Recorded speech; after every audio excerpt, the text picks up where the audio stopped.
Hello everyone, this is Wolf. I will show 3 very easy tips and tricks when working with large format photography, especially when using printing paper to take pictures. Now, first tip. If you buy printing paper, it's quite expensive. You can buy 4x5, 5x7, 8x10, and even bigger paper sizes, but all very, very expensive. To save on paper when you take pictures with printing paper, this is a trick.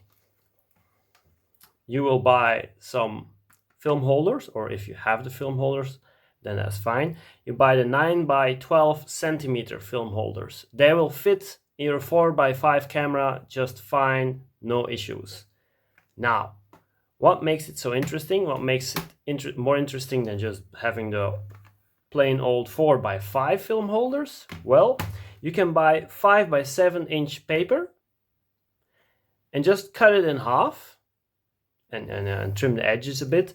And then you have 2 pieces of paper that you can use in this 9x12 centimeter film holder. This one is from Toyo cut film holder, 4x5 it says, but it's not really 4x5, it's 9x12 centimeters.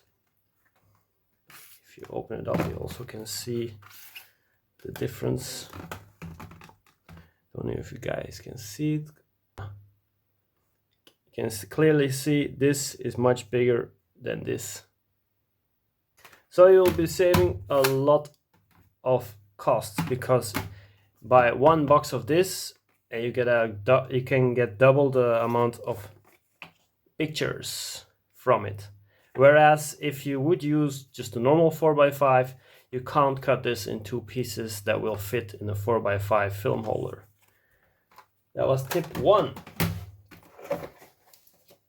Now, second tip is, if you don't have a dedicated darkroom and you sometimes want to play around with developing your own pictures, or you never done it before and you don't want to spend a lot of money, well, then you can buy, or maybe you already have it laying around, just a red bicycle light.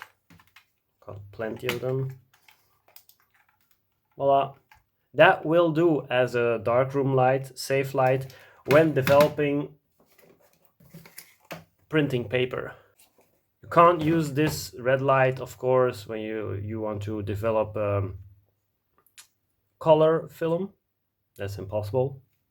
They will be spoiled, the film. You need to do that in pitch dark. But for printing paper, black and white print paper, this will do just fine. Third trick, also about printing paper. If you use it to take pictures, you can just have a little tray like this. It's for developing 8x10 papers. But I just glued in some plugs, plastic plugs, on certain distances. And what happens then is you will have a tray for 4x5 papers. You can develop 6 at a time.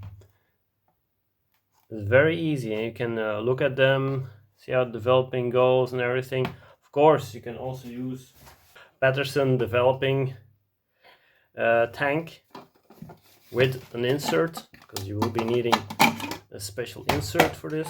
Here, you also can develop 4. If you really push it, you can develop 6 4x5s with this system. The downside is you can't see the development in process, so you can't really judge if it's done or not. Especially when using Caffenol, it sometimes takes some more time than others. Yeah, just to state the obvious, these things, they didn't turn out so well, so they're just to play around a bit. Okay, those were my 3 tips and tricks. If you like my videos, then please like and subscribe, then I can make many more of these videos. Bye bye.